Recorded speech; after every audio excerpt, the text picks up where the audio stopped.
आज आपण या व्हिडिओमध्ये येत्या मंगळवारी म्हणजेच मंगळवार दिनांक 1 एप्रिल 2025 पासून काही महत्त्वाच्या नियमांमध्ये मोठे बदल होणार आहेत। त्या बदलांचा थेट परिणाम सर्वसामान्य जनतेच्या खिशावर देखील पडू शकतो। त्याबद्दलची संपूर्ण व सविस्तरपणे माहिती देणार आहोत। तरीही आपण हा महत्त्वाचा व्हिडिओ शेवटपर्यंत पहा मित्रांनो। येत्या मंगळवार पासून म्हणजेच 1 एप्रिल पासून नवीन आर्थिक वर्ष सुरू होत आहे। या नवीन वर्षात सर्वसामान्य जनतेच्या दैनंदिन जीवनावर परिणाम करणारे अनेक महत्त्वाचे नियम बदलणार आहेत, ज्याचा थेट परिणाम सर्वसामान्यांच्या खिशावर देखील पडू शकतो। येत्या मंगळवार पासून लागू होणारे नवीन नियम जाणून घेणे सर्वांसाठीच आवश्यक आहेत। चला तर मग जाणून घेऊया येत्या 1 तारखेपासून कोणकोणते बदल होणार आहेत। केंद्रीय अर्थमंत्री निर्मला सीतारामन यांनी अलीकडेच 1 फेब्रुवारी 2025 रोजी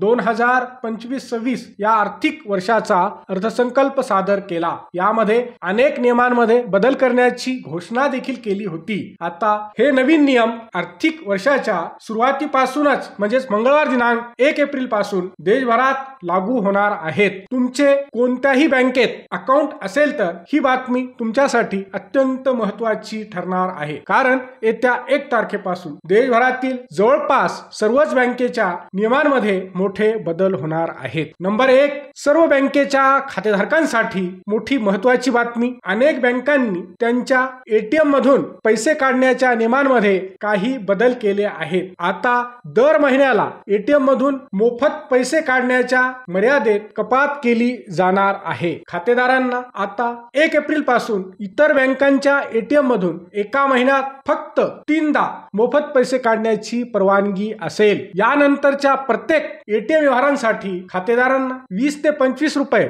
अतिरिक्त शुल्क द्यावा लागणार आहे। नंबर 2, एसबीआय म्हणजे state bank of India, PNB, Punjab national bank आणि कॅनरा बँकेसह इतर अनेक मोठ्या बँकांनी खात्यात किमान शिल्लक म्हणजे बँक खात्यात मिनिमम बॅलन्स ठेवण्याच्या नियमांमध्ये बदल केला आहे। आता बचत खात्यात मिनिमम बॅलन्स ठेवणे अत्यंत आवश्यक आहे। जर का तुम्ही तुमच्या बँक खात्यात कमीत कमी रक्कम ठेवली नाही तर तुम्हाला मोठा दंड भरावा लागेल। अनेक बँका जसे की भारतीय state bank, SBI, Punjab national bank व तसेच कॅनरा बँकेसह इतर बँका देखील मिनिमम बॅलन्स संबंधीचा नियम बदलत आहेत। आता खातेदारांना शहरी, निमशहरी आणि ग्रामीण भागानुसार खात्यात मिनिमम बॅलन्स ठेवावा लागणार आहे। आता निश्चित रक्कम खात्यात नसल्यास खातेधारकांकडून दंड वसूल केला जाईल। नंबर 3, क्रेडिट कार्डच्या नियमांमध्ये बदल। एसबीआय आणि आयडीएफसी फर्स्ट बँकेसह इतर बँका त्यांच्या सह ब्रँडेड विस्तारा क्रेडिट कार्ड मध्ये बदल करत आहेत। तिकीट व्हाउचर, नूतनीकरण भत्ते आणि माइलस्टोन रिवॉर्ड पॉइंट सारखे फायदे बंद केले जातील व तसेच ऍक्सिस बँक देखील 18 एप्रिल पासून अशाच प्रकारचे बदल लागू करणार आहे। आता नंबर 4, यूपीआय नियमांमध्ये होणार मोठा बदल। NPCI national payments corporation of इंडियाने यूपीआय आणि बँकांसाठी नवीन मार्गदर्शक तत्वे जारी केले आहेत, म्हणजे नवीन गाईडलाईन्स जारी केली आहे, जी येत्या मंगळवार 1 एप्रिल 2025 पासून लागू होणार आहे। बऱ्याच काळापासून वापरात नसलेल्या मोबाईल नंबरशी जोडलेले यूपीआय अकाउंट बँक रेकॉर्ड मधून हटवले जाणार आहेत, म्हणजे डिलीट केले जाणार आहेत। जर का तुमचा मोबाईल नंबर यूपीआय ऍपशी लिंक केलेला असेल आणि तुम्ही तो नंबर बऱ्याच काळापासून वापरला नसेल तर आता बँक तो मोबाईल नंबर त्यांच्या रेकॉर्ड मधून डिलीट करेल आणि तुमच्या खात्यासाठी यूपीआय सेवा बंद केल्या जातील। अशा बंद नंबरवरून 1 एप्रिल पासून तुम्हाला यूपीआय व्यवहार करता येणार नाहीत। आता नंबर 5, घरगुती व व्यावसायिक